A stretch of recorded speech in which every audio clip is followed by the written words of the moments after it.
ফুল থেকে চা তৈরি হয় এই প্রথম শুনলাম। আসসালামু আলাইকুম।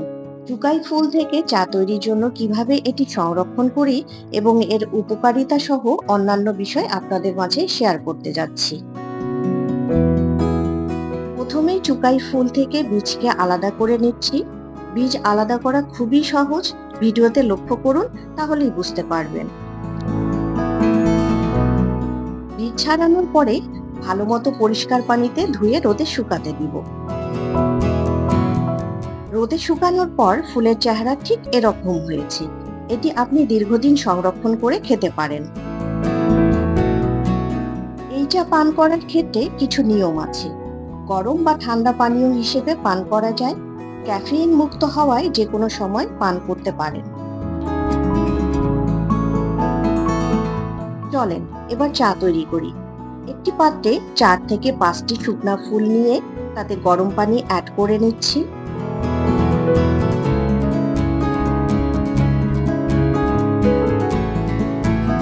তারপর এটিকে 5 থেকে 7 মিনিট পর্যন্ত একটি ঢাকনা দিয়ে ঢেকে অপেক্ষা করলে চা রেডি হয়ে যাবে।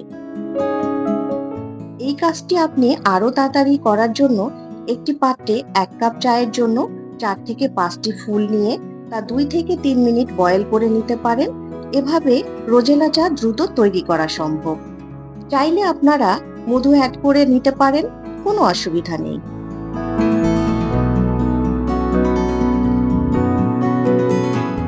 এই চা পান করলে উচ্চ রক্তচাপ কমায়, খারাপ কোলেস্টেরল এবং হৃদরোগের ঝুঁকি কমাতে সাহায্য করে। এটি বদহজম, গ্যাস ও কোষ্ঠকাঠিন্য কমাতে কার্যকর। লিভারকে পরিষ্কার ও সুস্থ রাখতে সাহায্য করে। এটি পান করলে চর্বি জমতে পারে না। ভিটামিন থাকার কারণে শরীরে ইমিউন সিস্টেম শক্তিশালী করে।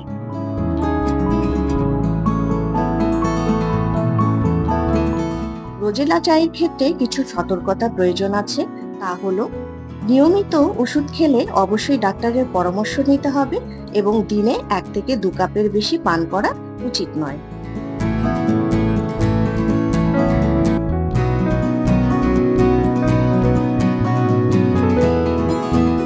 শুনলেন তো রোজেলা চায়ের উপকারিতা সম্পর্কে।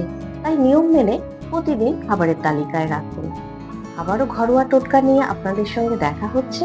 ততক্ষণ পর্যন্ত ভালো থাকবেন। খোদা হাফেজ।